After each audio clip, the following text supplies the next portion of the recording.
तुझे ना देखूं तो चैन मुझे आता नहीं है, एक तेरे सिवा कोई और मुझे भाता नहीं है।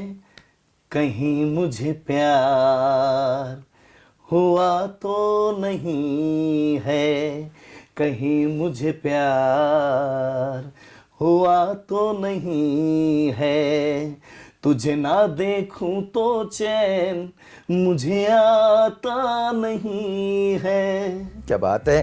प्यार बिल्कुल हो चुका है आपसे, जनता आपसे बहुत प्यार करती है और जिस खूबसूरत और मखमली आवाज के साथ इस समय मैं मौजूद हूं वो किसी भी कहा जा सकता है कि इंट्रोडक्शन के मोहताज नहीं है। जी हाँ, यूथ आइकन सिंगर विशाल श्रीवास्तव हमारे साथ मौजूद हैं पब्लिक फर्स्ट के इस खास प्रोग्राम में। आपका बहुत बहुत स्वागत है विशाल जी। आशुतोष भैया, सबसे पहले मैं बहुत बहुत धन्यवाद आपके चैनल को करूँगा, आपको करूँगा और बहुत अनेकों बधाई। आपका चैनल नेशनल चैनल बन गया हमारा पब्लिक फर्स्ट। बहुत बहुत शुक्रिया विशाल जी। विशाल जी, क्योंकि गाने का जो है आपका जो अंदाज है जी बिल्कुल कुमार शानू जी बिल्कुल आपके अंदर ऐसे आ जाते हैं।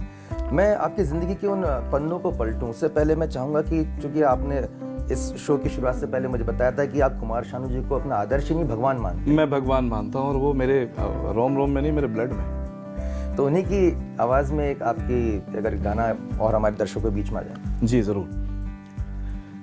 जब से तुझे देखा दिल को कहीं आराम नहीं, हो मेरे होठों पे एक तेरे सिवा कोई नाम नहीं। बन गया हूँ मैं तेरा दीवाना, धीरे धीरे से दिल को चुराना। ये गानों से दिल चुराने का आपका सफर तो काफी पुराना है, लेकिन दर्शकों यूथ फर्स्ट पे आज विशाल जी को लाने का एक बहुत ही बड़ा रीजन है। वो तमाम जो हमारे युवा ये सोचते हैं कि संघर्ष तो सिर्फ ताकतवर को मिलती है, अमीरों को मिलती है, जो सक्सेस है उनको मिलती है, और कहीं ना कहीं अपनी कमियों को हम मजबूरियों के बीच छुपाते हैं, परिस्थितियों का हम हवाला देते हैं। लेकिन आज जो संघर्ष की दास्ता आज आपके सामने पब्लिक फर्स्ट के यूथ फर्स्ट के प्रोग्राम के जरिए मैं सामने लाने की कोशिश कर रहा हूं, उसको देखने के बाद निश्चित तौर पे आपकी आंखें भी भर आएंगी, रोंगटे भी खड़े हो जाएंगे। लेकिन उससे ज्यादा हम ये चाहते हैं कि आप वो प्रेरणा हासिल करें कि इस दुनिया में अगर आप किसी चीज से बहुत ज्यादा मोहब्बत करते हैं, कोई लक्ष्य को आप पाना चाहते हैं, तो उसे रोकने से आपको कोई नहीं रोक सकता है। विशाल जी की कहानी कुछ ऐसी है। एक साइकिल रिक्शा वो चलाते थे, महज 5वीं तक पढ़े, आप कभी गौर करेंगे, सिर्फ 5वीं तक। लेकिन उससे पहले विशाल जी मैं आपसे पूछूं, मैं वो एक्स फैक्टर का वो वीडियो भी यहाँ पर एक बार फिर दिखाना चाहूंगा कि आप किस तरह से आपने अपने सफर की शुरुआत की और उससे आप कैसे दिखते थे। देखिए कि एक सफर है सुहाना, यहाँ कल क्या हो। मेरा नाम विशाल श्रीवास्तव है, मैं यूपी कानपुर से रहने वाला हूँ और मेरी उम्र है 31 साल। हाल क्या है दिलों का न पूछो सनम, आपका मुस्कुराना गजब ढा गया। हाल क्या है दिलों का न पूछो सनम। इस साल 2011 की जी 2011 में ये शो आया था। मैं चाहूँगा कि आप बताएं कि उस समय कैसी परिस्थिति थी, आप क्या करते थे और संगीत का सफर आपका कैसे शुरू हुआ। जब मैं ये 2011 में एक्स फैक्टर, तो मैं दिल्ली में रिक्शा चलाता था। मैंने बताया साइकिल रिक्शा, तो साइकिल रिक्शा नहीं, पहला साइकिल रिक्शा तो बहुत पहले चलाता था, लेकिन साइकिल रिक्शा चलाने के बाद ही ऑटो रिक्शा सीखा मैंने। तो मैं वहाँ नई दिल्ली हर रोज़ जाता था। अजमेरी गेट साइड की राजधानी आती थी सुबह, और राजधानी से कोई उतरेगा, कोई डायरेक्टर, कोई म्यूज़िक डायरेक्टर या कोई भी, तो मैं उनके सामने गाना गाऊंगा और वो मुझे लेके जाएंगे। तो इसी तरीके से जब उस दिन मैं एक सवारी को लेके नोएडा परी चौक छोड़ रहा था, रिटर्न में मैंने देखा कि इस शो के बैनर लगे हुए थे और किसी स्कूल के अंदर ये ऑडिशन चल रहे थे। मेरे जीवन का सबसे पहला ये था, हिम्मत की थी, क्योंकि मैंने संगीत नहीं सीखा था। मुझे लगता था कि संगीत बिना सीखे शायद आपको मौका नहीं मिलेगा। मेरा वर्दी था, मेरी दाढ़ी बड़ी हुई थी, गमछा डाला हुआ था, तो वहाँ देखा जाके तो पसीने छूट गए। कोई लाइन लगी हुई है, कोई गिटार लेके कोई हम कुछ करता ना, मैं क्या गाऊंगा। तो देखा भैया, हमने कहा लाइन में लग जाओ। आज मैंने उस दिन सोच लिया था, मैंने कहा जय माता दी, आज लग जा विशाल, आज नहीं तो फिर कभी। तो मैं लग गया लाइन में। तो किस्मत इतनी अच्छी थी कि वो आप देख ना रियलिटी शूट होता है, जो पब्लिक कितनी भीड़ लगी ऑडिशन, तो रियलिटी शूट करते हुए एक्स फैक्टर की टीम और आदित्य नारायण साहब तो बोले, उनकी नज़र मेरे पे, क्योंकि मैं वर्दी में मैं ही दिख रहा था, एक गमछा डाले हुए एक अलग सा आदमी मैं ही दिख रहा था। तो बोले आप क्या करते हैं? तो मैंने कहा जी मैं तो रिक्शा चलाता हूँ। अच्छा ये ऑटो रिक्शा आपका है? मैंने कहा जी मेरा तो नहीं, किराए का है। हाँ पर मैं इसको चलाता हूँ, नाइट में चलाता हूँ, घर जा रहा था तो मैंने कहा आज आजमा लेता हूँ। तो उन्होंने कुछ सुना तो मैंने किशोर दा का गाना सुनाया। कौन सा गाना था? तुम्हें कोई और देखे तो जलता है दिल, हो बड़ी मुश्किलों से फिर संभलता है दिल। क्या क्या जतन करते हैं तुम्हें क्या पता, ये दिल बेकरार कितना ये हम नहीं जानते, मगर जी नहीं सकते तुम्हारे बिना। ये मैंने गाना सुनाया उनको। ये बाहर जब आप खड़े हुए बाहर सुनाया तो उन्होंने हमको सुन लिया गाना, वो पीछे गए। पीछे के बाद उन्होंने, उनकी टीम से लोग आए, ये एक्स फैक्टर वालों की टीम से, सोनी टीवी कर रहा था और इसमें फ्री मेंटल प्रोडक्शन, तो आए वो हमको लेके अंदर। वहाँ देखा जाके तो सब अपने जो डायरेक्टर, जो भी प्रोड्यूसर है, सब लोग बैठे हुए थे। तो म्यूजिक दादा आदरणीय श्री मुकेश परमार जी बैठे हुए थे। तो उन्होंने बड़े प्यार से बोला बेटा, तो मैं तो घबरा गया क्योंकि पहली बार था ना। वैसे रोड पे चलते हैं दोस्त यारों में, कहीं ऑटो रिक्शा में जहाँ पे खड़ा होता था मैं, वहाँ गा रहा हूँ, वो चलता था। वो एक प्रैक्टिस थी। गुनीजन लोगों के सामने गाना, पढ़े लिखे लोग, संगीत के वो माने हुए गुरुजन। तो जब मैंने गाया तो मैंने गाया शानू दा का तू मेरी जिंदगी ऐसे का। अरे बाप, हर जख्म दिल का तुझे दिल से दुआ दे, हर जख्म दिल का तुझे दिल से दुआ दे, खुशियाँ तुझे गम सारे मुझको खुदा दे, तुझको भुला ना पाया मेरी बेबसी है, तू मेरी जिंदगी है, तू मेरी हर खुशी है। तो मैंने ये गाना सुनाया साहब। ऐसे मैंने 2-4 गाने सुनाए। आप तो गाने सुना रहे हैं और मैं आप अपने गानों के साथ साथ सफर भी जो करवा रहे हैं जी, तो मैं उसको विजुलाइज कर पा रहा हूँ कि किस तरह से। अच्छा कोई फॉर्मल ट्रेनिंग नहीं, कोई अपने औपचारिक इसकी कोई नहीं, मैंने सीखा बस ये, जब गुरुजन को सुन मतलब शानू दा को मैं दिल की बात कैसे सुनते थे दादा को, जैसे कि पहले मेरे पास देखिए, पहले मेरे पास कुछ नहीं था। मैं ऐसे ही कहीं रेडियो पे, कहीं चाय की दुकान पे, कहीं टीवी पे बज रहा है, कहीं ऐसा सब होता था उस पे।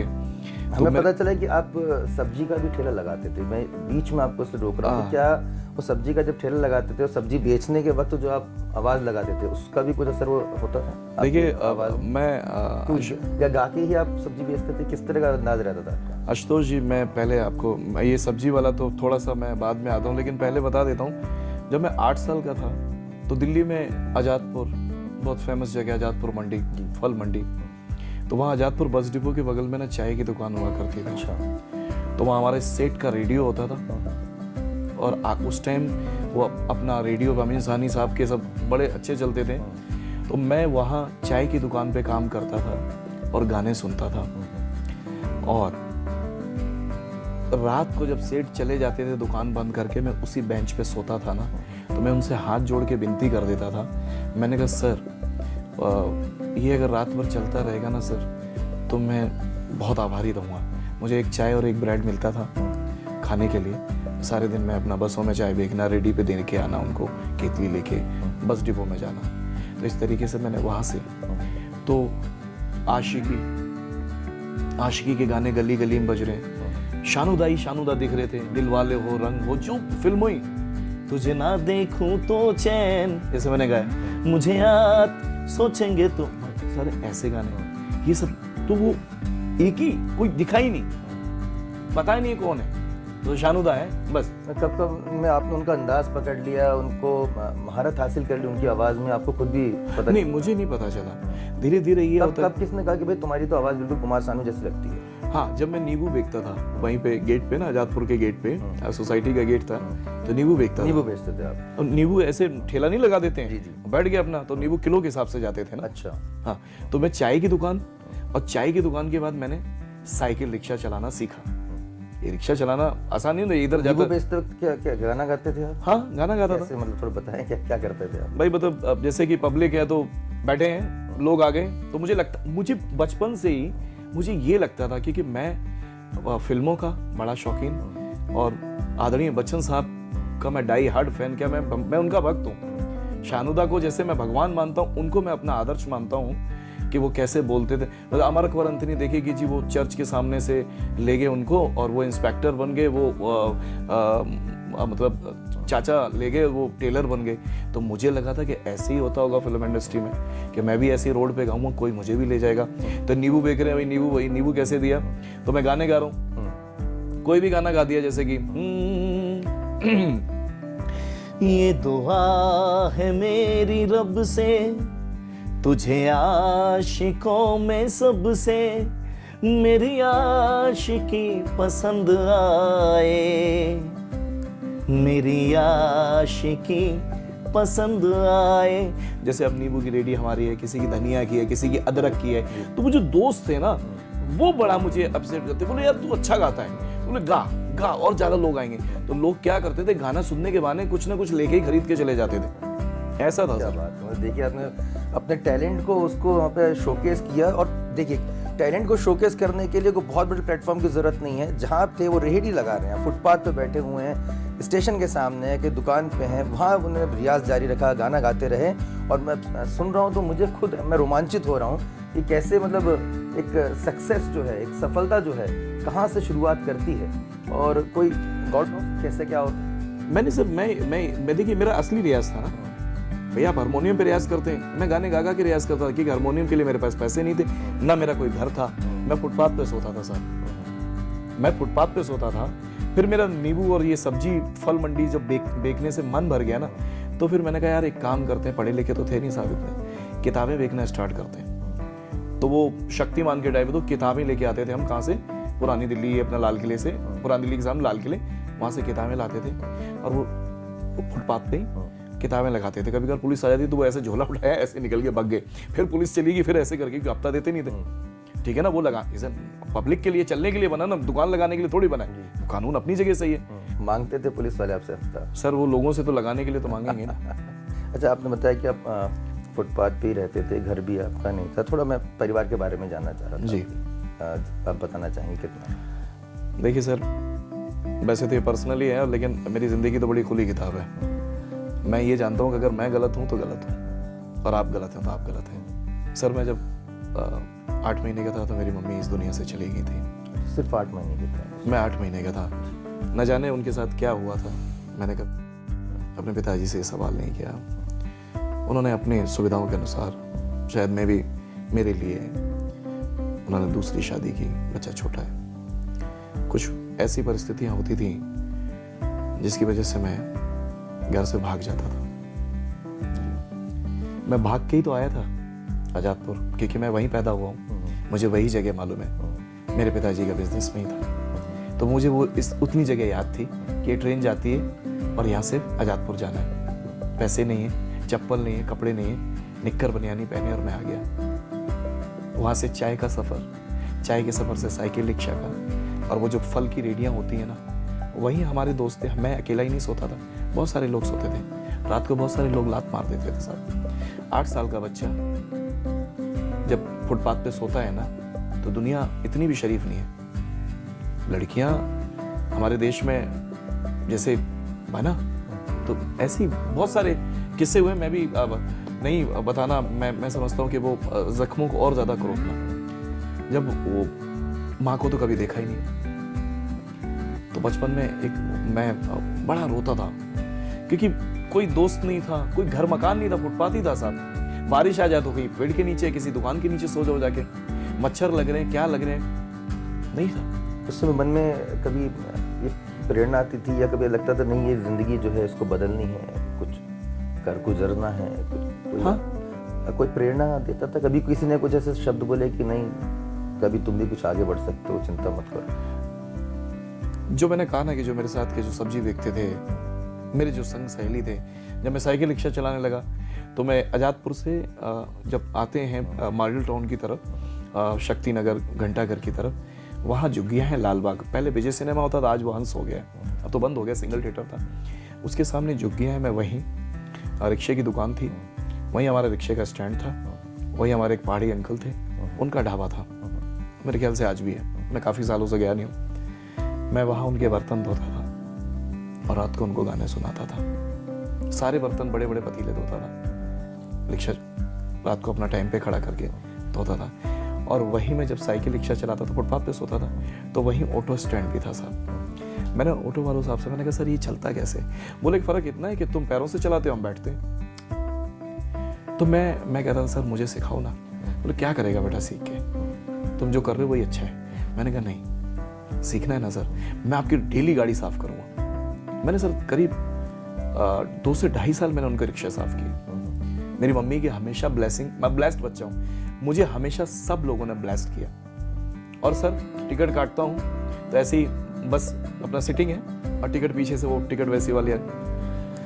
कैसी जिंदगी होगी, हर तरफ खुशी होगी, इतना प्यार दूंगा तुझे ऐ मेरे सनम, तेरे लिए मर के भी दिखाना है, हद से गुजर जाना है, धीरे धीरे प्यार को बढ़ाना है, हद से गुजर जाना। तो जैसे ये शुरू करता था ना लोग पब्लिक पीछे, और मैं भी स्टाइल में, मतलब मुझे लगता था कंडक्टर पैसे लेना भी भूल जाता होगा। नहीं सर, मैं ही कंडक्टर था ना। अच्छा आप ही कंडक्टर थे। हाँ, अब देखिए सर क्या ना, कलाकार आदमी कोई अच्छा दिख जाता था, फिल्में अच्छा, देख। अच्छा गाने भी आप सुना रहे हैं? हाँ, और सिटिंग बैठी है। जब आप देखते थे पहले प्राइवेट बसों में सिटिंग होती थी, तो क्या करते थे, कोई टिकट लेने नहीं जाता था, वो कंडक्टर खुद ही आता था, खुद ही आता था ना, टिकट लेके टिकट, हाँ भाई कहाँ से, अच्छा सर एक पुरांदली, हाँ ये लाल किले। तो मैं जब बस में हेल्पर ही करता था तो ऐसे करता, वो जा रही है पुरांदली स्टेशन, लाल किले जामनगर, ये सब भूल गया हूँ, जमाना हो गया ना, लाल किले तो सर मेरा रियाज हुआ है, इतना प्यार मिलता था। लोग बोलते, आप देख रहे हैं दर्शकों की किस तरह के अलग अलग तजुर्बे जिंदगी के, और कई लोग तो शायद इनसे वाबस्ता भी नहीं होंगे, उन्हें पता भी नहीं होगा किस तरह से ये बस कंडक्टरी होती है, कैसे सब्जियां बेची जाती हैं। कई लोग आप में ऐसे भी हो सकते हैं कि सीधे जो है डाइनिंग टेबल पे बैठते होंगे और आपके सामने खाना बन के आता होगा, लेकिन वो सब्जी की शुरुआत कहाँ से होती है, कैसे बिकती है, वो भी हमें विशाल जी के ज़रिए जानने को मिल रहा है। और कैसे एक बस कंडक्टर की लाइफ होती है, कैसे वो सवारियों को बैठाते हैं, ये बहुत अलग अलग पहलू हैं ज़िंदगी के। मतलब मुझे लगता है कि आपने हर रंग को देखा है, लेकिन गानों के साथ उसको आप एंजॉय करते हैं। मैं चाहूँगा कि इस बीच एक गाना और आप इसमें, मैं बिल्कुल इसमें एक गाना चाहूँगा। ये बात है आजादपुर में, सॉरी पीरागढ़ी है, वहाँ जूस की रेडी पे काम करते थे हम। अच्छा, तो वहाँ ना वाइन शॉप भी था, तो मैं जूस निकालता था, हमारे सर एक मिला के देते थे। तो वहाँ ना एक दिन आकाशवाणी से साहब आ गए। जब वो आकाशवाणी से आ गए तो मैं ऐसे ही गाना गा रहा था, लोग कहते हैं मैं शराबी हूँ, तुमने भी शायद ये ही सोच लिया। इतना गाया था। बोले यार तुम तो बहुत अच्छा गाते हो। तो मैं बच्चन साहब का, अरे कहाँ साहब गाते हैं, अरे गाते होते तो यहाँ जूस थोड़ी निकाल रहे होते। तो उन्होंने कहा कि आकाशवाणी आना, और रूम नंबर भूल गए हम। अब सर मैं आकाशवाणी पहुंच गया, पैदल पैदल पीरागढ़ी से कहाँ आकाशवाणी। सर मैं वहाँ पहुंच गया तो मैंने गार्ड अंकल से बोला, मैंने कहा सर मैं सिंगर हूँ, बनना चाहता हूँ और मुझे एक अंकल से मिलना है। वो इतने अच्छे, बोले बेटा नंबर तो बताओ, रूम नंबर। मैंने कहा नाम पता है ना, रूम नंबर पता है, और मैं पीरागढ़ी पे जूस की रेडी लगाता हूँ, वहाँ मुझे मिले थे सर। कितनी बार देखिए, मतलब किस्मत भी बार बार आपकी परीक्षा ले रही है, तो जिंदगी भी, कि एक बार चलिए इतने समय बाद गाने के बाद एक मौका मिला, आकाशवाणी के व्यक्ति आते हैं, लेकिन उनने जो भी नाम और नंबर बताया वो हम भूल गए, हम नहीं लिख पाए उनका नाम, नहीं लिख पाए, और जब वहाँ पहुंचे तो आपको वापस लौटना पड़ा। तो कितना कष्ट हुआ होगा, कितना दर्द हुआ होगा सर। 3 घंटे पैदल, 3 घंटे पैदल, 6 घंटे हो गए ना, खाना खाया नहीं, भूखा था ना सर।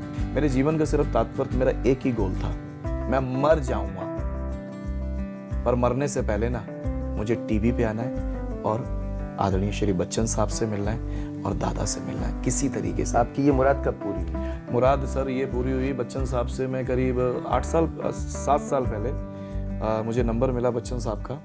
मैंने उनको लिखा, मैंने कहा आदरणीय सर सबसे पहले आपको चरण स्पर्श करता हूँ, मेरा नाम साहब ये विशाल श्रीवास्तव है और ऐसे से सर मैं एक्स फैक्टर में आया था और सर मेरी बड़ी तमन्ना है कि मैं आपको एक बार प्रणाम कर सकूं। तो उनका रिप्लाई आया करीब 3-4 महीने के बाद। यहीं के एमपी के ही वो हैं, बहुत बड़े विलन के रोल किए उन्होंने, सर हैं, उनकी बुक की लॉन्चिंग थी तो वहाँ बच्चन साहब आ गए।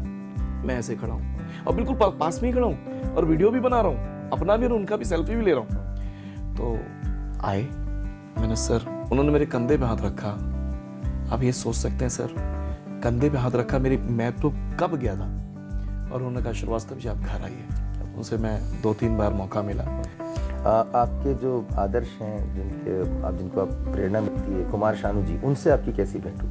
अब दादा से तो ये राइजिंग स्टार में मुलाकात हुई ना, क्योंकि मैं दादा का इतना बड़े, मेरी दीवार पे ना फोटोज हैं दादा की लगी हुई हैं, अनगिनत फोटोज लगी हुई हैं। आपने एक मूवी देखी होगी शाहरुख साहब की आई थी फैन करके, उसी की तरह से मैं, मतलब दादा सो रहा हूं तो दादा, जाग रहा हूं तो दादा, नहा रहा हूं तो दादा, जहां भी जा रहा हूं तो दादा। और दादा की बदौलत साहब मुझे एक और नेशनल टीवी करने का मौका मिला और दादा साक्षात आए, मैं तो बहुत रोया था।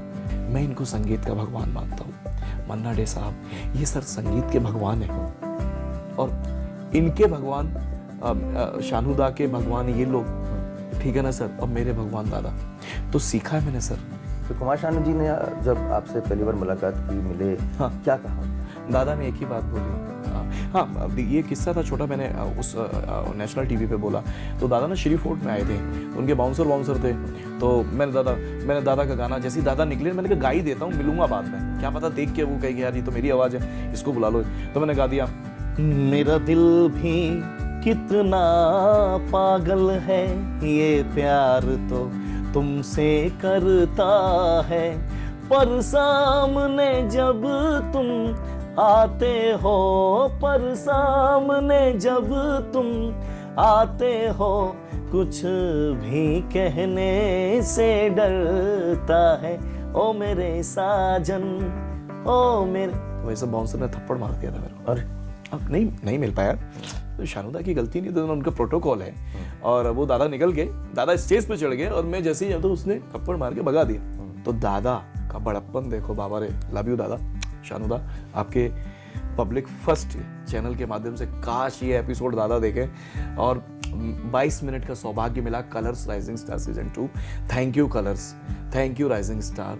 सर 22 मिनट आए, उन्होंने पूरे देश के सामने हाथ जोड़ के माफ़ी मांगी कि मेरे बाउंसर ने जो तुम्हारे साथ किया बोले तुम, और मैं तो भाई मेरे तो आंसू ही नहीं निकल रहे, रुक ही नहीं रहे थे। और फिर दादा बोले तू कौन से गाने के लिए, बोले तुझे देखने के लिए आया हूँ। और दादा का पर्सनल काम था और वो छोड़ के, वो कलकत्ता में उनका स्कूल का ओपनिंग था, वो छोड़ के पहला बोले मेरा फैन है। विशाल भाई, आपके तमाम जितने संस्मरण है, आपके अनुभव है, सुनते सुनते एक अलग ही प्रेरणा का एहसास हो रहा है। मैं चाहना चाहूँगा कि इस आखिरी मकाम पे कि आने वाले दिनों में आपके लक्ष्य क्या है, और उसके बाद मैं आपसे पूछूंगा कि हमारे युवाओं को आप क्या यहाँ पे प्रेरणा देना चाहेंगे, क्या कहना चाहेंगे? सर देखिए, मेरा सपना जैसे कि मैंने बताया कि मेरे को प्लेबैक सिंगर बनना है। मैंने 2 फिल्मों में भी कंप्लीट किया है। क्या नाम? चट्टान 2 है, सुदीप डी मुखर्जी साहब ने बनाई, और पहले पार्ट में ये सौभाग्य के दादा ने गाए गाने, शानुदा ने। सेकंड पार्ट में मुझे मौका मिला है, दादा नहीं दिया, शानुदा। कुछ अंतरा अगर गा के बता पाए जो आपने रिकॉर्ड कर चुका है। हम तुम बस यहाँ हैं, गुमसुम क्यों जुबां है, ये दिल क्या करे, हाँ ये दिल क्या करे। ये सुदीप डी मुखर्जी साहब की फिल्म है और दादा के स्टूडियो में गाने का सना में मौका मिला। कितने बड़ी क्या कि पहले पार्ट में दादा ने गाया, दादा ने और सुदीप जी ने खुद बोला, दादा ने खुद बोला कि नहीं सुदीप जी, विशाल को भी 2-4। तो अंतराल उन्हीं की फिल्म है। और चट्टान है। अंतराल दूसरी मूवी अंतराल, और पहली इसका भी जिस कोई गाना अगर अंतराल के तो मैं नहीं गा सकता हूँ, अभी रिकॉर्ड किया है, ये तो ऑलरेडी पब्लिक हो चुका है, अंतराल का नहीं, क्योंकि एक समय आप फुटपाथ पे सोते थे, आज की जिंदगी किस तरह की है, किस तरह का परिवार है आपका, परिवार के बारे में जानना चाहेंगे, कहाँ रहते हैं, कैसे रहते हैं, उनके बारे में। जी हमारी धर्मपत्नी जी को जो मेरा जैसे कि सपना था कि टीचर बनाना चाहता हूँ, मैंने उनको बीएड कराया, ग्रेजुएशन कंप्लीट बीएड किया उन्होंने, फिर उनको एक पार्लर का भी शौक था, थोड़ा कुछ मेडिकल इश्यूज हो गए, उन्होंने कुछ प्राइवेट टीचिंग की, पब्लिक मतलब गवर्नमेंट नहीं मिला, और कुछ उनकी हेल्थ इश्यूज़ को लेके फिर उन्होंने कहा मैं टीचिंग नहीं करूँगी, तो मैं उन्होंने ब्यूटिशियन का कोर्स कराया, और उनका एक पार्लर है, और मैं यहाँ साउथ दिल्ली में रहता हूँ कालका जी में, और मुंबई रहता हूँ मैं लोखंड वाला में। तो मेरी बिटिया थी, छोटी थी, अभी मेरी बिटिया 9th में है, और बेटा है मेरा, क्या नाम है उन दोनों का? हर्षिता श्रीवास्तव एंड नमन श्रीवास्तव। अच्छा जी, तो ये दोनों मेरे बेटा बेटी हैं, और यहाँ रहते हैं। मैं ज़्यादातर आप जानते हैं हम तो शोज़ वगैरह दिल्ली से होते हैं, अपने उत्तर प्रदेश MP सब जगह, या हर जगह पूरा दिल्ली, और मैं बॉम्बे भी जाता हूँ उनके लिए, लेकिन मेरे लिए मेरी फैमिली पहले। तो मेरे अपने का एक गाना किशोरदा का मैं गा लेता था। मैं चाहूँगा आप हमारे दर्शकों को भी सुनाएं। आंखों में नींद न होती, आंसू ही तैरते रहते, ख्वाबों में जाते हम रात भर, कोई तो गम अपना था, कोई तो साथी होता। तो इस गाने से इतना मेरा अटैचमेंट के खन्ना विनोद साहब गा रहे हैं गाना, उसमें उनकी माँ की तरह वो आते हैं, तो कोई तो गम अपना था, कोई तो साथी होता, कोई होता जिसको अपना हम अपना कह लेते, यारो पास नहीं तो दूर ही होता। सॉरी गा नहीं पाऊंगा भैया। नहीं तो आप भावुक हो रहे हैं बिल्कुल निश्चित तौर पर, लेकिन आपने कई लोगों को, हज़ारों लोगों को इस प्रोग्राम के माध्यम से प्रेरणा देने जा रहे हैं, और मैं कहूँगा कि उन आंसू को नहीं, ये खुशी के आंसू बने आपके, हाँ। जिस तरह से आपने मेहनत की है, संघर्ष किया है। और मैं इस प्रोग्राम के एंड में चाहूँगा, यूथ फर्स्ट का ये प्रोग्राम है, हम इस प्रोग्राम का मकसद है हम युवाओं को प्रेरणा दे सकें, उन असल यूथ आइकन तक उनको दिखा पाएँ, क्योंकि चकाचौंध में कुछ और दिखता है, हमारे युवा किसी और को फॉलो करने लग जाते हैं। हाँ। लेकिन अगर वो असली संघर्ष देखना चाहते हैं तो हम कोशिश करते हैं उन लोगों से, उन शख्सियतों से आपको मुलाकात कराना, उनके जीवन के पहलुओं के बारे में बताना कि संघर्ष कितना करना पड़ता है एक छोटी सी सक्सेस को हासिल करने के लिए। तो हम चाहेंगे यूथ फर्स्ट के तमाम जो हमारे जो युवा हैं और सभी साथी जो देख रहे हैं वो प्रेरणा लें विशाल से। विशाल, मैं चाहूँगा कि आप आखिर में एक गाना हमारे युवाओं को डेडिकेट करें कि वो किस तरह से अपने जीवन को तराशें, किस तरह से आगे बढ़ें। मैं एक नहीं 2 गाऊंगा, और यूथ के देखिए पब्लिक फर्स्ट चैनल का तो मैं फिर एक बार धन्यवाद करता हूँ कि सर आप सबसे बड़ी बात है कि आप आज की जनरेशन जो हमारे युवा लड़के और लड़कियाँ हैं, एक बार फेल हो गए तो जी फांसी लगा ली, कहीं कुछ हो गया, अरे क्यों भाई, उससे तो पूछो आपके माँ बाप के दिल पे क्या बीतेगी, आपके पीछे पब्लिक। कभी भी ना एक बार फेल हो गए ना दूसरी बार कोई चलेगा भाई, पर आप हिम्मत नहीं हारोगे ना, आप हमेशा सक्सेसफुल मिलेंगे। मैं कभी स्कूल कॉलेज नहीं गया हूँ, आपको मैंने बोला किस्तों में पढ़ाई की है मैंने, 2री क्लास पढ़ी, 4थी पढ़ी, ठीक है ना, उसके बाद 5वीं के पेपर ही नहीं दिए। तो जरूरत नहीं है सर, पढ़ाई लिखाई बहुत ज़रूरी है। जिस तरह से आप अंग्रेजी के शब्दों को भी कहीं ना कहीं मिश्रित कर लेते हैं, मसलन ब्लेसिंग्स आप बोल रहे हैं, उसको उच्चारण में कोई दोष नहीं है, और आपकी बातचीत से मुझे भी कहीं से भी नहीं लगा कि आप सिर्फ 5वीं कक्षा। देखिए ये भी बड़ी अनूठी बात है। कोई कहे चांदी, कोई कहे सोना, इंसान है मिट्टी का खिलौना। कोई कहे चांदी, कोई कहे सोना, इंसान है मिट्टी का खिलौना। जीवन तो है एक सफर हो, कब खत्म हो क्या खबर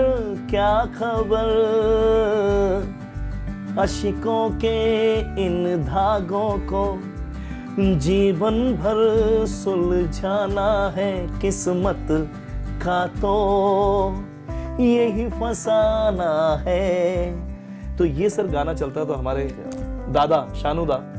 और यूथ के लिए कहना चाहूंगा, जिंदगी हंसने गाने के लिए है, पल दो पल इसे खोना नहीं, खो के रोना नहीं, इसे खोना नहीं, खो के रोना नहीं। जिंदगी हंसने गाने के लिए है, पल दो पल। बहुत बहुत शुक्रिया विशाल, और आपके जो ज़िंदगी का सफ़र है ऐसे आगे बढ़ते रहे, आप ऐसे लोगों को प्रेरणा देते रहें, आप नए नए मकाम हासिल करें और इस मकाम पे भी पहुंचे कि जिन लोगों को भी आप संघर्ष करते देखें तो उन्हें भी आप कुमार शानू की तरह से लिफ्ट कर। नहीं, मैं बिल्कुल सर, मैं आज ही कोई आए थे 200 किलोमीटर से, देखिए आज आपके स्टूडियो आया हूँ, तो वो 200 किलोमीटर से मिलने के लिए मुझसे आया, मैं मिला तो मैंने कहा यार देखो होटल की क्या चाय पियेंगे, चलते हैं अपने चाय की दुकान पे भी काम किया ना साहब अपन ने, तो चाय की अब रवि भैया मिल गए हमको, तो हमने कहा भैया 2 मलाई मार के और पानी कम करके चाय जरा स्पेशल बनाओ, बड़ी अच्छी चाय बनाई। फिर उन्होंने वो गाना गाते हैं, हमसे लोग क्या जुड़े रहते हैं, वो जुड़ते हैं क्या कि भैया आपने जैसे किया हम भी कर सकते हैं। तो मैं तो सर इतना बड़ा म्यूजिक डायरेक्टर या कोई वो तो हूँ नहीं, लेकिन मैं कोशिश करता हूँ अपने सोशल मीडिया के जरिए, मैंने उन्हें बुलाया, उनका गाना लाइव किया और उनको मैंने इनको भी सपोर्ट करूँ।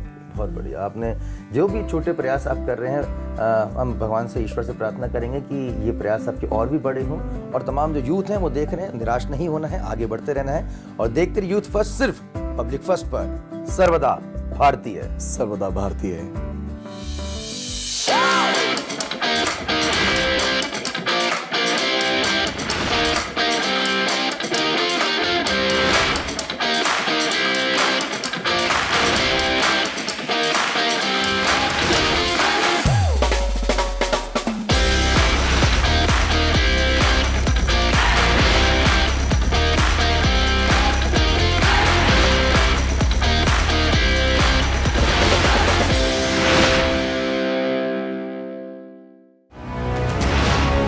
ये है इंडिया फर्स्ट कम्युनिकेशन और आप देख रहे हैं पब्लिक फर्स्ट, सर्वदा भारतीय।